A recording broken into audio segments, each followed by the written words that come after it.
Assalamualaikum warahmatullahi wabarakatuh. Teman-teman, kembali lagi di channel YouTube saya, Khairun Imam. Gimana nih kabar kalian? Semoga kita semua selalu diberi kesehatan, kemudahan, dan juga limpahan rezeki dari Yang Maha Kuasa, teman-teman ya.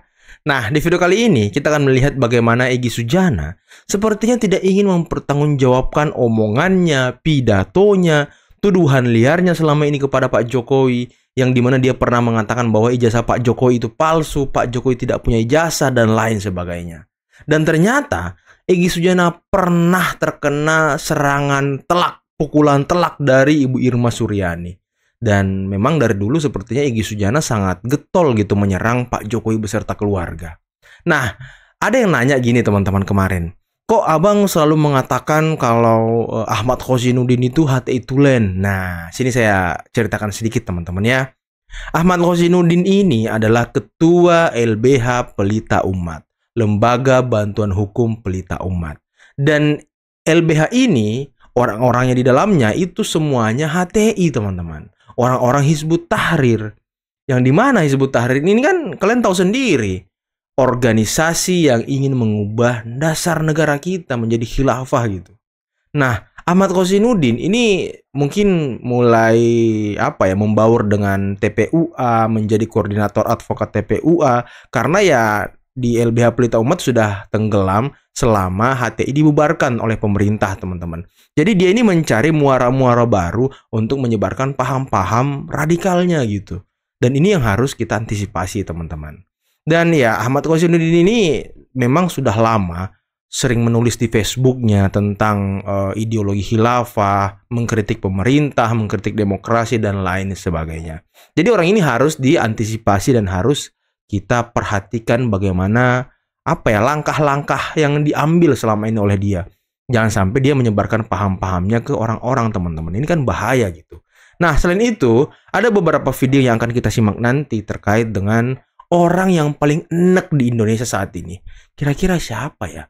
Orang yang paling ngeselin, orang yang paling bikin kita males gitu ngelihatnya. Kira-kira siapa ya? Nanti kan kita lihat videonya bersama teman-teman ya. Tapi sebelum itu jangan lupa like, subscribe, dan share. Dan tanpa perlu berlama-lama lagi, mari kita mulai videonya berikut ini. SMP, SMA itu semuanya nggak ada catatannya. Dengan hormat Bapak Presiden, Anda nggak perlulah bantu kita, tapi jangan halangi kita mau gugat Jokowi ini. Jangan halangi kita besok pada mau Lihat nggak kalian tadi yang di ujung sebelah kanan tadi, si Kurnia giliran diperiksa polisi kemarin. Kayak ayam sayur ya kan. Kasian banget dia loh. Betapa nasib para penggagas teori konspirasi ijazah palsu Presiden Jokowi. Dulu lantang teriak sana-sini, seolah-olah punya bukti sakti yang bisa menjatuhkan Presiden ke-7 RI. Tapi sekarang, yang paling vokal, Egy Sujana malah tiba-tiba sakit dan terbang ke luar negeri. Waduh. Katanya untuk berobat, ya tentu saja klise dan basi. Dalih berobat ke luar negeri ini sudah seperti kartu andalan lama yang dipakai ketika tak sanggup menghadapi panggilan hukum. Persis gaya pengecut yang lebih memilih kabur ketimbang mempertanggungjawabkan ocehannya di depan penyidik. Nah, kemudian jarak umurnya sama ibunya cuma 10 tahun. Nah ini dia, ini salah satu fitnah lagi. Bukan fitnah, ini kan fitnah. Anda jangan memfitnah, bicarakan yang benar dong. Itu fakta. Ini kita, siapa bilang fakta? Ibunya bilang umur fakta. tahun 51. Kalau bilang fakta buktikan. Ya, ibunya umur tahun 51. Anda ya, jangan ngomong fitnah, Egy. Anda ini orang beragama, stop, udah tua. Stop, jangan bicara fitnah lagi. Stop, udah tua. Jangan bicara fitnah. Sadar sadar. Aduh, Bung Egy. Inilah ya, mirip-mirip Amin Rais lah. Semakin tua semakin ngawur gitu ngomongnya. Kan yang lain aja, jangan bicarakan fitnah lagi deh. Nanti lahir saya bongkar ibunya juga. tahun 51. Jokowi lahir tahun 61. Jadi berapa jaraknya? Umur 9. Siapa bilang? Itu faktanya. Itu undercover itu kan salah. Ya, oleh Orangnya dihukum. ini contoh Salah. ada ditanggapi. Itu hoax. Itu hoax, salah, dan itu udah dihukum. Kok Anda peliter-peliter ke sana-sana? Oke, dalam konteks makanya nggak bergeser kemana-mana, nggak pernah move on. Makanya Anda nggak pernah move on. Makanya Anda nggak pernah move on. Move on, Egy, move on. Aduh, kayaknya sih Egy emang getol banget ya juga menyerang Pak Jokowi beserta keluarga ya dari dulu ya. Ya, apakah itu karena kedekatan Egy dengan FPI, teman-teman? Aduh, agak ngeri-ngeri juga orang-orang ini ya. Jejak-jejak rekamnya tuh, waduh, sangat-sangat menggelikan dan membuat kita agak, wah, bahaya nih, ya gitu, teman-teman. Siapa orang paling enek di Indonesia saat ini? Siapa tuh, Bang? Menarik ini. Siapa orang paling enek di Indonesia saat ini? Nah, enek itu apa? Enek itu kalau lihat orang ini pengen muntah. Pengen muntah ya kan? Itu enek. Siapa? Siapa orang itu ya? adalah Roy Suryo. Betul banget. Ya, jadi kalau ada orang Indonesia paling nek saat ini, dia adalah Roy Suryo. Kenapa? Ya karena dia ini apa ya? Menurut saya yang keluar dari mulutnya ini unfaedah ya. Unfaedah ya kan? Nggak ada manfaatnya itu loh. Ya betul sih Bang, betul. Sama sekali nggak ada manfaatnya ya. Jadi ya berarti kan kalau kita ngikuti garbage in garbage out ya, kalau yang dikeluarkan sampah berarti yang ada di dalam dirinya ya sesungguhnya sampah itu. Ya saya itu jadi teringat kata Bung Hasan Nasbi beberapa minggu yang lalu ya. Dia pernah mengatakan bahwa kalau di kepala orang itu isinya kotoran semua, makanya yang keluar dari mulutnya ya kotoran, teman-teman. Hal yang negatif gitu ya kan. Aduh, ini ndak berhenti-berhenti. Cuma pertanyaannya gini, kenapa ya kok dia semakin laris diundang di TV gitu? Hampir semua channel TV ketika mempersoalkan ijazahnya Jokowi ini selalu Roy Suryo yang diundang ya. Ya karena memang TV itu kan ngejar views ya, ngejar traffic ya. TV itu ngejar traffic sehingga cari kira-kira siapa gestar kalau diundang itu bisa mengundang traffic tinggi. Nah, selain itu kenapa Roy Suryo? Karena Roy Suryo ini kan mantan Menpora, teman-teman. Dan pernah terkenal di telematika. Dia kan terkenalnya itu katanya pakar telematika dulu. Yang memantau, yang melihat film-film blue ya kan. Yang meneliti film-film blue. Saya sih pengennya gini, teman-teman ya. Roy Suryo ini udahlah, jangan ngurusin ijazah Pak Jokowi, balik aja ngurusin film-film blue gitu, meneliti film-film blue. Mungkin Roy Suryo ini otaknya agak sedikit mulai bermasalah gitu ya kan. Karena keseringan nonton film blue, keseringan meneliti film blue gitu. Ini kan berbahaya, teman-teman. Apakah itu alasan kenapa Roy Suryo sampai sekarang banyak orang yang mengatakan kok Roy Suryo berubah gitu, nggak seperti yang dulu? Ya mungkin saja gitu ya kan. Nah, kenapa Roy Suryo ini? Karena Roy Suryo ini masuk dalam kriteria untuk penerapan emosional marketing. Jadi TV itu menggunakan jurus emosional marketing. Jadi dia bikin acara yang kira-kira orang itu emosinya itu bisa disulut gitu. Karena itu orang kalau lihat Roy Suryo kan bawanya emosi aja. Betul, apalagi lihat senyumnya ya kan. Emosional marketing itu adalah marketing yang dibangun dari emosi dasar manusia. Emosi dasar manusia itu kan ada senang, sedih, ya, marah, takut, jijik gitu. Nah, kira-kira orang lihat Roy Suryo itu ya mungkin ada marahnya ya. Marah ya karena kenapa orang ini kok mempersoalkan hal-hal yang nggak penting gitu kan. Sedih itu karena ya dia ini intelektual, katanya intelektual tapi kok nggak mencerminkan intelektualitasnya, kok nggak muncul sama sekali. Kemudian jijik, ada jijiknya jijik ya kan. Ya. Nah, ini menurut saya. Bagaimana menurut Anda? Lah berarti yang memposting ijazah itu salah seorang kader dari partai itu. Kena pasal itu. Panik boleh, tapi jangan kelihatan begitu napa sih Roy. Panik boleh, oke. Emang kelihatan banget ya mereka ini stresnya, teman-teman. Mulai cari kambing hitam biar mereka bisa lolos dari tuduhan-tuduhan dan juga jeratan pasal undang-undang ITE gitu ya kan. Jadi ya dibantalinnya ke orang lain gitu. Aduh. Paniknya. Tenang, ini masih klarifikasi, masih pemeriksaan tahap awal. Nggak usah buru-buru cari kambing hitam gitu dong. Offset ente, offset. Aduh, pelan-pelan aja Roy, santai, tenang. Santai Roy, santai. Heran gue. Kan ente dipanggil ini karena terkait dengan video yang diupload tanggal 26. Tapi kenapa lu nyasarnya jadi pengunggah ijazahnya Pak Jokowi yang dari PSI? Ente mau menjelaskan kalau ente nggak bersalah. Tapi kan yang menarasikan ijazah palsu siapa? Ente sama teman-teman ente. Betul, yang menuduh ya kan? Iya. Tapi jadinya semakin berlarut-larut begitu. Bukannya malah menemukan titik terang, malah makin kusut, Bang Freddy. Loh, justru proses hukum ini akan menjawab semua itu. Percaya deh sama saya. Kalaupun itu ditunjukkan nih, orang-orang yang tadi itu tidak akan pernah puas, tidak akan pernah percaya. Karena logika mereka itu emang nggak nyambung. Dia hanya berdasarkan kotak-katik, tidak memegang dokumen asli, tidak pernah melihat dokumen asli, kemudian mengatakan ijazah Pak Jokowi palsu.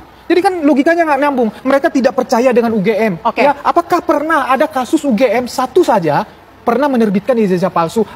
Bentar, lihat mukanya Tifa tuh. Udah mulai stres, teman-teman. Udah mulai seperti orang punya beban hidup yang sangat luar biasa gitu kan. Mereka tidak berpikir waktu tahun berapa itu, tahun 85 itu, apakah mereka tahu bahwa Pak Jokowi ini akan jadi presiden sehingga mereka ikut terlibat pemalsuan itu. Itu kan logika sederhana. Begitu loh. Jadi memang harus. Nah bentar, yang tadi nanya siapa Ahmad Kosinudin nih, yang pakai jas teman-teman, Ahmad Kosinudin nih, orang HTI itu. Ya, selain memang hukum ini akan menjawab siapa yang benar, siapa yang salah di sini, ini orang-orang juga harus di proses hukum harus dikasih pelajaran, baik pembelajaran kepada mereka maupun pembelajaran kepada publik, agar tidak gampang-gampang dengan mudah membangun narasi menyerang kehormatan orang lain. Oke, Bang Ajis. Jadi orang-orang ini kan seolah-olah tampil sebagai intelektual, pakar, pengamat, tapi tidak peduli apakah yang disampaikan itu kajian ilmiah atau itu sampah gitu. Sampah ya kan? Selama ini seperti itu kan. Jadi tampilnya itu seolah-olah semua menjadi kaum intelek gitu. Tapi yang di-spill ke ranah publik itu sebenarnya ya sampah-sampah itu, karena kepentingannya menurut Profesor Karlina Supali ya dari UI itu. Ini kan ad hominem namanya. Jadi menyerang orang sebenarnya gitu. Jadi tidak ada ilmiahnya di situ. Tidak ada ilmiahnya ya kan. Ya penyerangan gitu. Kalau kemarin kita lihat seperti Suroy Suryo bicara soal Rismond dan sebagainya itu diulang-ulang, tapi tujuannya ya tetap aja menyerang Pak Jokowi kan gitu. Jadi yang lebih parah itu sebenarnya imbas dari itu merusak saraf kognitif kita, khususnya anak-anak kita. Anak-anak muda ini kan melihat medsos ini kan sudah tidak bisa dibatasi. Mereka kapan saja bisa membuka YouTube, TikTok dan sebagainya. Nah ini kalau keserap sama mereka ini akan terlena, toksit lah ya, masuk ke dalam pikiran-pikiran mereka. Tapi emang teman-teman, pengakuan dari Bapak Jimli Asidiki aja, yang mantan ketua Mahkamah Konstitusi, dia sampai ngomong kalau dia tuh ya hampir terpengaruh juga dengan omongan-omongan Roy Suryo, omongan-omongan dari Rismond. Ya karena mereka membungkus apa yang mereka katakan itu dengan bahasa-bahasa ilmiah, dengan bahasa-bahasa yang keren, yang mungkin orang masih awam dengan bahasa itu, seperti digital forensik, seperti ELA dan lain sebagainya. Ini kan teknologi-teknologi baru yang mungkin banyak orang yang belum ngeh, apalagi orang-orang tua, teman-teman. Karena kan kalau kalian lihat orang-orang yang ikut dengan gerakan-gerakan Roy Suryo dan juga Rismond dan lain sebagainya ini, itu kan orang-orang tua, teman-teman. Dan mereka disuguhi dengan bahasa-bahasa teknologi yang baru yang mungkin mereka belum pahami. Dan mereka ya mengiyakan aja karena mereka tidak punya pemahaman di situ. Ya sekelas Prof. Jimli aja hampir terkena racun-racun dari Roy Suryo loh. Dan ini kan sangat berbahaya. Sekelas Prof. Jimli loh. Bagaimana dengan orang-orang tua yang ada di daerah yang mungkin memang tidak pernah atau sangat asing dengan istilah digital forensik, sangat asing dengan istilah AI dan lain sebagainya. Ya, ini kan pasti lebih cepat terserap di kepala mereka dan lebih cepat bisa dihasut gitu oleh Roy Suryo dan kawan-kawan, teman-teman. Contoh-contoh seperti ini sangat membahayakan.